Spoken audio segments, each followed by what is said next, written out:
नमस्कार दोस्तों, मतपत्र न्यूज़ के इस YouTube चैनल पर आपका स्वागत है और मैं हूं आपके साथ चर्चा करने के लिए दुष्यंत चोपड़ा। दोस्तों, वैसे तो इंसानों में आपने सुना ही होगा कि कुछ बच्चे संघर्ष करके आगे बढ़ते हैं, कुछ बच्चों के माँ बाप उनको सिखाते हैं क्या करना है, और कुछ बच्चे सोने का चम्मच लेकर पैदा होते हैं, चांदी का चम्मच लेकर पैदा होते हैं। उनको कोई संघर्ष नहीं करना पड़ता ज़िंदगी में। लेकिन अगर आप देखें पक्षियों में, जैसे सभी पक्षी उड़ना सीखते हैं, लेकिन बाज के बारे में कहा जाता है कि जो मादा बाज है, जब वो देखती है कि उसके बच्चे जो हैं वो अब उड़ने लायक हो गए, या अब वो समय आ गया है, एप्रोप्रिएट टाइम आ गया है, जबकि अब उनको अपनी उड़ान भरनी चाहिए, उनको अपनी उड़ान शुरू करनी चाहिए,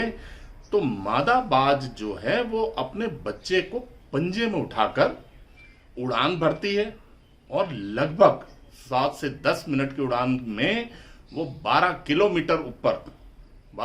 ऊपर आसमान में पहुंचती है, और वहां जाकर वो अपने पंजे से अपने बच्चे को रिलीज कर देती है, छोड़ देती है कि जाओ भाई, अब आप अपने आप उड़ो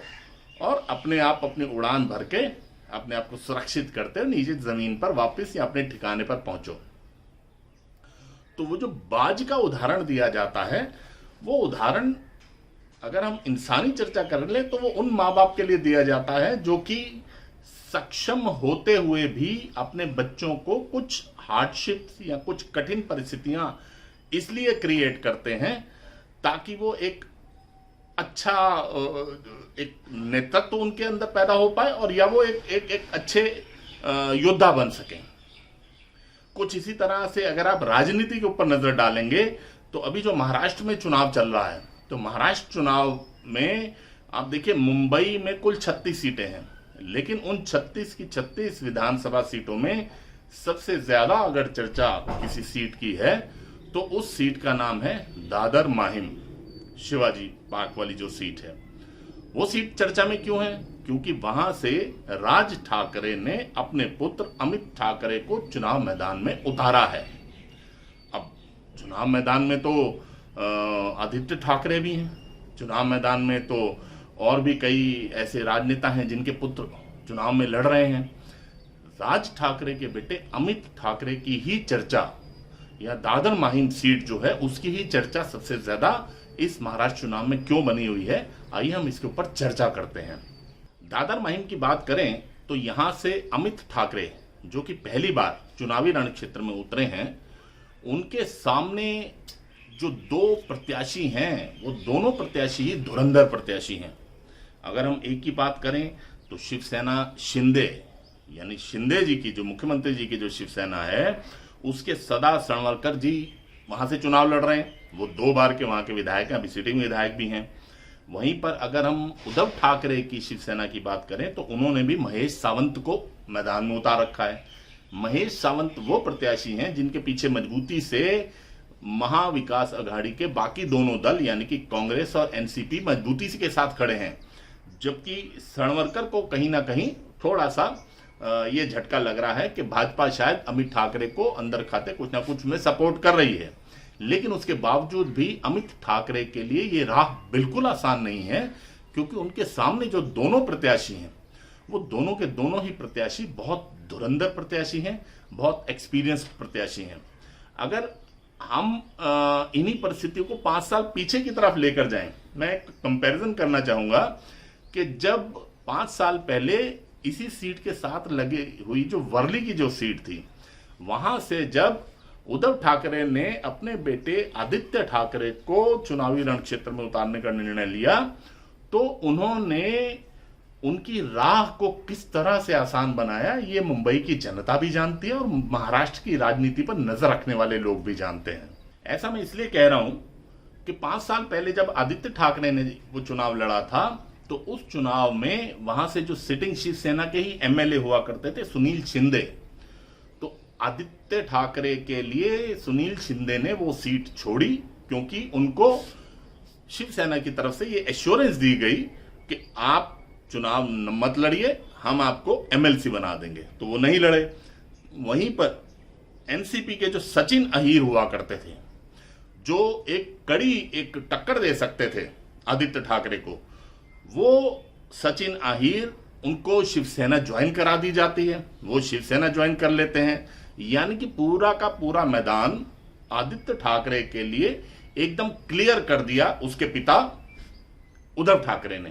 कि आइए आप राजनीति में आइए। और आप जानते ही हैं वो पहली बार में आदित्य ठाकरे बड़ी थंपिंग मेजॉरिटी से चुनाव जीतते हैं, क्योंकि सामने कोई था ही नहीं। और पहली बार के विधायक के नाते ही उनको कैबिनेट में मंत्री पद भी मिल जाता है, क्योंकि उनके पिताजी मुख्यमंत्री हो गए। तो जब पिताजी मुख्यमंत्री हैं तो बेटे जी विधायक के लिए कुछ भी हो सकता है, ये तो संभव है ही। वहीं पर आप देखिए कि राज ठाकरे ने किसी भी तरह से अमित ठाकरे को आसान राह नहीं दी है। उनके सामने जो दोनों प्रत्याशी हैं, दोनों बड़े स्ट्रांग प्रत्याशी हैं। और यहां तक कि जब एक बार को ये घोषणा हुई कि अमित ठाकरे यहां से चुनाव लड़ने जा रहे हैं, तो शिंदे ने अपने प्रत्याशी सदा सनवरकर को अपने पास बुलाया। सदा भी अमित ठाकरे से टक्कर नहीं लेना चाहते थे, लेकिन फिर भी जब शिंदे के घर से निकले, इसलिए निकले कि वो जाएंगे राज ठाकरे से बात करेंगे और उनके सामने अपनी ये ऑफर देंगे कि वो अमित ठाकरे के फेवर में चुनाव ना लड़ने का निर्णय ले रहे हैं। लेकिन राज ठाकरे तो कुछ और ही ठाने बैठे थे। राज ठाकरे के पास जब ये खबर आई कि सदा सनवरकर उनसे मिलने आ रहे हैं, तो उन्होंने उनसे मिलने से मना कर दिया। उन्होंने कहा कि भाई हमारा वहां का जो सारा काम देखते हैं वो है नितिन सरदेसाई। राज ठाकरे ने कहा कि आपको पहले नितिन सरदेसाई के साथ जाकर मिलना होगा और उनसे ही अपनी बात रखनी होगी। लेकिन साहब राज ठाकरे तो कुछ और ही सोचे बैठे थे। उनको चाहिए था कि उनका बेटा अगर चुनावी रण क्षेत्र में उतर रहा है, चुनाव लड़ रहा है, तो वो एक अच्छा, काबिल और मजबूत नेता बन के निकले, ना कि आदित्य ठाकरे की तरह एक लुंज पुंज छवि वाला एक ऐसा विधायक, एक ऐसा राजनेता जो बातें जितनी मर्जी बड़ी बड़ी कर ले, लेकिन जब कहीं पर फील्ड में पसीना बहाने की बात आए, कहीं कोई मजबूत निर्णय लेने की बात आए, तो वो उस मजबूत निर्णय को लेने में सक्षम ना हो। तो ऐसी किसी भी छवि से बचाने के लिए राज ठाकरे ने यह निर्णय लिया। लेकिन दोस्तों इसमें एक पेच और भी है। आप ये देखिए कि क्या राज ठाकरे का अमित ठाकरे को एक मुश्किल सीट देना, मुश्किल हालात में उसको छोड़ना, क्या उसको सिर्फ एक मजबूत नेता बनाना ही एक रणनीति थी? नहीं, ऐसा नहीं है। क्योंकि अगर आप महाराष्ट्र की राजनीति के ऊपर नजर डालेंगे या मनसे की राजनीति के ऊपर नजर डालेंगे, तो मनसे का या शिवसेना का दो पॉइंट है इसमें। पहला पॉइंट तो यह है कि मनसे का इस सीट के ऊपर पहले भी वर्चस्व रहा है। अगर हम इस सीट के इतिहास के ऊपर नजर डालें, जो माहिम दादर सीट है, तो इसके इतिहास में जब हम नजर डालेंगे तो हम देखेंगे कि यहां पर जिस समय बाला साहब ठाकरे शिवसेना के सर्वेसर्वा हुआ करते थे, तो उस समय इस सीट के ऊपर शिवसेना के काम में बहुत मजबूती थी। ये वो समय था जबकि राज ठाकरे की नजदीकियां बाला साहब ठाकरे से ज्यादा थी बनिस्पत के उनके बेटे उद्धव ठाकरे के। और राज ठाकरे एक ऐसी इमेज लेकर जनता के बीच में, मुंबई की जनता के बीच में और शिवसैनिकों के बीच में उनकी एक ऐसी इमेज थी कि शायद बाला साहब ठाकरे के असली उत्तराधिकारी वही हैं। ये वो समय था जबकि बाला साहब ठाकरे के साथ जब भी एक तस्वीर जारी होती थी तो उनके साथ में एक बाघ की, एक टाइगर, उनको एक टाइगर की तरह माना जाता था। तो हालांकि बाद में उद्धव ठाकरे उस लेगेसी को आगे नहीं बढ़ा पाए, लेकिन फिर भी उस वक्त राज ठाकरे बहुत ज्यादा मजबूती के साथ बाल ठाकरे साहब के साथ खड़े रहे और उनके साथ उन्होंने राजनीति करी। तो मैं इस सीट पर वापस लौटता हूं। यहां से 1990 में, 1995 में, 1999 और 2004, ये 4 चुनावों में लगातार शिवसेना की जीत हुई और शिवसेना के सुरेश गंभीर ने इन 4 विधानसभा चुनावों में जीत दर्ज की। उसके बाद 2009 का वो समय था जबकि राज ठाकरे बाला साहब ठाकरे से अलग हो चुके थे, मनसे बना चुके थे और उद्धव ठाकरे का कंट्रोल शिवसेना के ऊपर पूरी तरह से बन चुका था और बाला साहब ठाकरे का भी वरदहस्त उनको प्राप्त हो चुका था। तो उस वक्त 2009 में जब राजेश गंभीर को लोकसभा चुनाव लड़वाया गया तो वो अपना लोकसभा चुनाव हार गए। तो 2009 के उस विधानसभा चुनाव में उद्धव ठाकरे ने सुरेश गंभीर को टिकट देने से कर दिया मना। अब वहां पर टिकट की दौड़ में जो सुरेश गंभीर के बाद सबसे आगे थे उनका नाम था शिवसेना के ही सदा सनवरकर, जिनका अभी हम जिक्र कर रहे थे। तो सदा सनवरकर को जब ये लगा कि भाई वो टिकट उनको नहीं मिल रही है, तो वो रातों रात जो पाला बदलने की प्रवृत्ति सभी राज्यों में है, लेकिन महाराष्ट्र में लास्ट मोमेंट तक भी चलती रहती है, तो वो नारायण राणे की शरण में पहुंच गए। नारायण राणे उस समय कांग्रेस के नेता हुआ करते थे। उन्होंने तपाक से सदा सनवरकर को कांग्रेस ज्वाइन करवाई, ना सिर्फ ज्वाइन कराई बल्कि कांग्रेस से उनको टिकट भी दिया। वहीं पर इस सीट पर उद्धव ठाकरे ने अपने पसंदीदा टीवी एक्टर थे आदेश बांदेकर, उन्होंने उनको टिकट दिया। तो शिवसेना के प्रत्याशी आदेश बांदेकर के हो गए, कांग्रेस के प्रत्याशी एक बहुत मजबूत कैंडिडेट सदा सनवरकर हो गए। लेकिन वहीं पर सीन में आए मनसे के राज ठाकरे।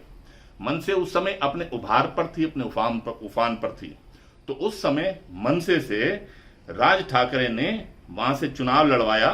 नितिन सरदेसाई को। ये वही नितिन सरदेसाई है जिनका भी मैंने जिक्र किया जब राज ठाकरे ने सदा सनवरकर को कहा कि मेरे से बात करने की जरूरत नहीं है, अगर यहाँ की कोई भी आपने बात करनी है, अपने चुनाव नहीं लड़ना या जो भी है, तो जाकर नितिन सरदेसाई से लड़ो, उससे जाकर बात करो। तो उस चुनाव में 2009 के उस चुनाव में नितिन सरदेसाई ने सबको चौंका दिया, जबकि मनसे ने इस सीट को जीता और यहां से उन्होंने उन दोनों भारी भरकम प्रत्याशियों को हरा दिया। तो नितिन सरदेसाई का वहां पर जीतना और उसके बाद से लगातार जितने भी चुनाव हुए, भले वो 2014 का विधानसभा चुनाव था, भले वो 2019 का विधानसभा चुनाव था, यहां पर मनसे को एक सिग्निफिकेंट नंबर ऑफ वोट जो है वो लगातार मिलता रहा है। मनसे ने यहां पर भले ही 2014-2019 में जीत दर्ज ना की हो, लेकिन दोनों बार 30 से लेकर 34% तक का वोट परसेंटेज मनसे को यहां से मिला। यानी कि अमित ठाकरे के पास एक जमीन भी है, एक ऐसा पिता भी है जो उसको तैरना सिखाने के लिए छोड़ने को तैयार है, जो उसको उड़ना सिखाने के लिए आसमान में छोड़ चुका है, और उसके पास लोकल लेवल पर नितिन सरदेसाई जैसा एक ऐसा गाइड है जो कि उसको चुनाव जीतने में अमित ठाकरे को मदद कर सकता है। लेकिन बावजूद इसके ये बात तय है कि ये राह बहुत कठिन है, क्योंकि सामने वाले जो दोनों खिलाड़ी हैं वो दोनों खिलाड़ी बहुत ही तेज तरार और राजनीति के मजे हुए खिलाड़ी हैं। तो अमित ठाकरे को यहां पर पूरी तरह से मेहनत करनी होगी, दिन रात मेहनत करनी होगी, ताकि वो जीत का मार्ग प्रशस्त कर सकें और अपने पिता का जो उनको दिया गया मौका है उस मौके को सही साबित कर सकें। अब जो मैं दूसरी बात कह रहा था कि राज ठाकरे ने क्यों चुना माहिम दादर सीट और उसको कठिन राह क्यों दी, इसके लिए आपको थोड़ा सा राज ठाकरे की दूरगामी जो एक सोच है उस सोच के ऊपर ध्यान देना पड़ेगा, जहां पर कि वो ये वाला जो चुनाव है 2024 का, वहां की विधानसभा का, महाराष्ट्र का,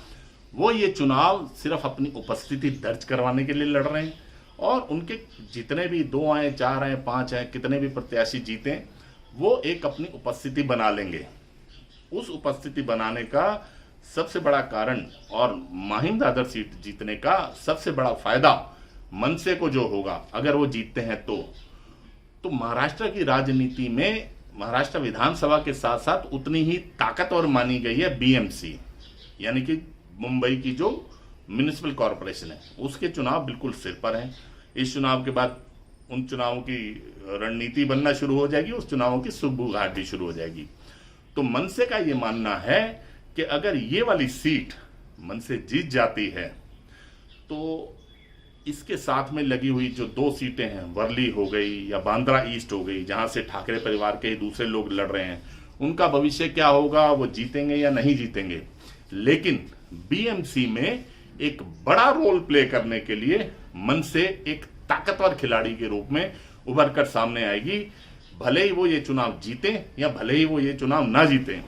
क्योंकि आप देखिए, अभी एबीपी टीवी चैनल ने एक कार्यक्रम ऑर्गेनाइज किया जिसमें उन्होंने सभी नेताओं को बुलाया मंच के ऊपर तो एक इंटरव्यू दिबांग, जो बहुत तेज तरार पत्रकार हैं, उन्होंने बातचीत करी मनसे के चीफ राज ठाकरे से। बाकी बातचीत तो जो हुई सो हुई। जब आखिर में उन्होंने पूछा कि यहां पर इस चुनाव में कौन मुख्यमंत्री हो सकता है, या तो उनका ये कहना था राज ठाकरे का कि इस बार भारतीय जनता पार्टी का प्रत्याशी मुख्यमंत्री बन सकता है। उन्होंने नाम भी लिया कि देवेंद्र फडणवीस मुख्यमंत्री हो सकते हैं। लेकिन साथ ही उन्होंने ये कहा, जब दिबांग ने उनको थोड़ा सा खींचने की कोशिश की, तो उन्होंने दो टूक दिबांग को ये जवाब दिया कि भले ही आज आप मेरे से 2024 की बात पूछ रहे हैं तो मैं दूसरे किसी का बता रहा हूं, लेकिन इसी मंच पर आप जब 2029 में पूछेंगे मेरे से कि अगला मुख्यमंत्री कौन होगा, तो 2029 में मैं अभी से बोल रहा हूं कि मैं आपको जवाब दूंगा कि अगला मुख्यमंत्री मनसे का होगा। यानी कि कहीं ना कहीं राज ठाकरे के मन में यह चुनाव जो है ये 2019 की तैयारी है। माफ कीजिएगा, यानी कि राज ठाकरे के मन में ये वाला चुनाव जो है ये 2029 की नींव तैयार कर रहा है। 2029 के विधानसभा चुनाव की तैयारी है, तो उस तैयारी में जो भी मिलेगा सब स्वीकार है, लेकिन एक अपनी सॉलिड प्रेजेंस वहां पर बन जाए, एक ऐसी उनकी एक छवि निकल कर आए मनसे की और मनसे के कुछ नेताओं की, कि वो एक ऐसी फोर्स के रूप में महाराष्ट्र की राजनीति में नजर आए जो कि आने वाले बीएमसी के चुनावों में पूरी तरह से उन चुनावों को प्रभावित कर सकें, और 2029 के चुनावों पर जो उनकी नजर है कि अगला मुख्यमंत्री 2029 में मनसे का होगा, वो किसका होगा किसका नहीं होगा वो बात की बात है। लेकिन उनका ये वक्तव्य और उनकी ये तैयारी और दादर माइन सीट से अपने बेटे को एक मुश्किल राह पर डालना, इस बात की बिल्कुल तस्दीक करता है, इस बात के ऊपर बिल्कुल मोहर लगाता है कि राज ठाकरे कुछ लंबा सोच रहे हैं, कुछ बड़ा सोच रहे हैं। वो क्या होगा आने वाले दिनों में सबके सामने आ ही जाएगा। इसी तरह से हम लोग महाराष्ट्र चुनाव की अलग अलग सीटों की, अलग अलग क्षेत्रों की रिपोर्ट आपके सामने लाते रहेंगे। चलते चलते आपसे मैं रिक्वेस्ट करना चाहूँगा कि अगर आपने अभी तक हमारे चैनल को सब्सक्राइब नहीं किया है तो आप चैनल को सब्सक्राइब कीजिए, और साथ ही अगर आपको आज के वीडियो का कंटेंट अच्छा लगा है तो कृपया इस वीडियो को लाइक कीजिए, ज़्यादा से ज़्यादा शेयर कीजिए, और साथ वाले बेल आइकॉन के बटन को ज़रूर दबाइए ताकि हमारे हर आने वाले कार्यक्रम की सूचना सबसे पहले आप तक पहुंच पाए। बहुत बहुत धन्यवाद दोस्तों।